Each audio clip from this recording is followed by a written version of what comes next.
Hai Sobat Trader, balik lagi di Forex Insight. Nah kali ini Rahayu sebagai host, nggak sendirian, sudah dihadiri oleh trading analis dari PT Didimex Berjangka, Mas Tidina. Halo. Kabar Ibu? Alhamdulillah baik. Suku bunga biasanya menjadi momentum yang cukup menegangkan sekaligus ditunggu-tunggu oleh banyak traders. Karena dampaknya bisa melebihi range harian. Ya meskipun kita tahu bahwa The Fed belum ada rencana untuk memangkas suku bunga di pekan ini, tapi di beberapa testify dia mengatakan bahwa pemangkasan suku bunga kemungkinan tidak akan lama lagi. Kebetulan di pekan ini ada beberapa bank sentral yang menetapkan suku bunganya, termasuk yang paling banyak dinanti yaitu suku bunga dari The Fed. Mungkin banyak sobat trader di luar sana yang masih bertanya-tanya apakah suku bunga ini akan memberikan dorongan yang lebih tinggi untuk SAUUSD atau bahkan bisa memberikan sentimen yang di luar ekspektasi dan membuat harga emas terkoreksi. Oke, mari kita bahas lebih detail bersama ahlinya. Langsung aja ke pertanyaan pertama, yaitu mungkin beberapa dari kalian penasaran juga ya, bagaimana sih sebenarnya suku bunga itu berpengaruh sama pergerakan mata uang di pasar forex? Kayak apa ada kaitannya atau gimana? Boleh dijelaskan Mas? Oke, ya tentu ya. Jadi suku bunga itu punya peranan penting juga dalam pergerakan mata uang di pasar forex.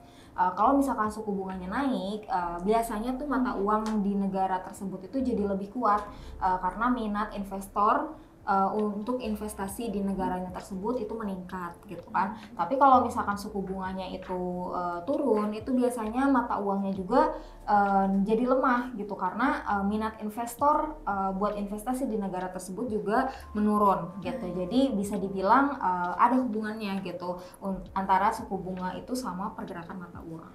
Oke, jadi kita lihat dari data sebelumnya dan USD ini kayaknya masih agak pelan-pelan untuk naik ya Bu. Jadi gimana nih menurut perkiraan Mas Didina sendiri, apakah USD bakal tetap kayak gini di minggu ini? Apalagi ada FOMC juga di pekan ini dan pengaruhnya ada nggak? Oke, nah soal USD yang kayaknya tuh masih naiknya pelan-pelan ya.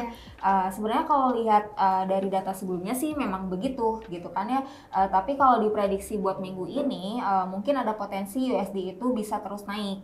Apalagi kan ada FOMC ya. Bisa jadi pengaruh juga tuh. Tapi ya kita lihat aja nanti bagaimana perkembangannya. Oke. Dan selain FOMC yang sering banyak dibicarain, ada nggak sih data-data lain yang sebaiknya kita perhatikan buat minggu ini? Misalnya ada indikator atau event lain yang penting bisa ngaruhin pasar juga.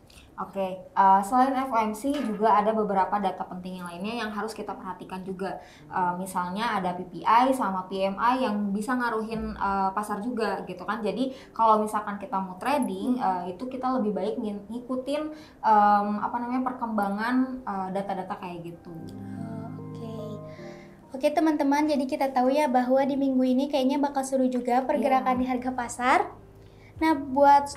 Nah, buat teman-teman trader di luar sana, ada nggak sih tips jitu untuk menghadapi momen kayak gini? Bagaimana kita bisa tetap tenang dan mungkin mengambil keuntungan dari situasi yang agak bergejolak?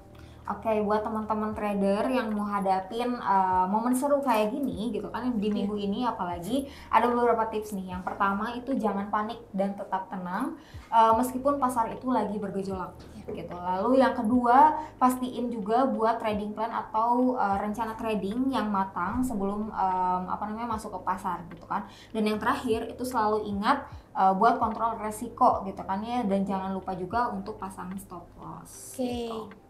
Jadi kita ngebahas tentang suku bunga di minggu ini yang diprediksi bakal tetap, dan ada juga PPI dan PMI yang mungkin ngasih sentimen yang negatif. Nah pertanyaannya sekarang buat teman-teman sobat trader di luar sana yang mau transaksi di SAUUSD, apakah sekarang waktunya untuk nge-buy atau mungkin ada risiko kalau beli di level sekarang, dan ada saran khusus gak dari untuk Mas Tidina? Oke, jadi kita udah ngebahas ya tentang suku bunga di minggu ini dan ada juga kayak data-data yang lainnya seperti PPI dan juga PMI yang bisa ngasih sentimen negatif gitu kan ya. Nah, kalau mau transaksi di XAUUSD atau emas gitu kan, sekarang ini mungkin bisa jadi momen atau waktu yang tepat untuk kita mengambil opsi buy gitu. Tapi tetap aja di situ juga ada resiko ya, karena pasar kan bisa aja berubah gitu. Jadi pastiin juga buat teman-teman di luar sana atau teman-teman trader itu buat rencana trading yang matang atau trading plan yang matang dan juga tetap waspada gitu teman-teman trader.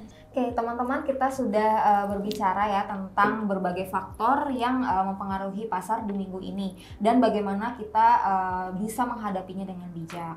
Nah, ingatlah bahwa dalam dunia trading, kesabaran dan kedisiplinan itu sangatlah penting. Jangan tergesa-gesa dalam mengambil keputusan, tetapi juga jangan ragu juga untuk mengikuti rencana yang telah dibuat gitu. Teruslah belajar, teruslah berkembang, dan percayalah bahwa setiap tantangan itu membawa pelajaran yang berharga. Semoga dengan kerja keras dan dedikasi kita semua bisa dapat meraih kesuksesan dan keberhasilan dalam trading. Terima kasih atas perhatiannya dan sampai jumpa pada kesempatan berikutnya. Baiklah teman-teman, itu tadi pembahasan tentang pergerakan pasar di minggu ini dan tips-tips untuk menghadapinya. Ingat, dalam menghadapi momen seperti ini tetaplah tenang dan pantau data-data penting dan juga selalu buat rencana trading yang matang. Semoga kita semua bisa meraih kesuksesan di pasar ini. Sampai jumpa di kesempatan berikutnya. Jangan lupa like, share, dan juga subscribe agar kalian gak ketinggalan konten-konten yang menarik seputar trading. Terima kasih sudah menyimak di Didi Max Forex Insight. Selamat trading teman-teman.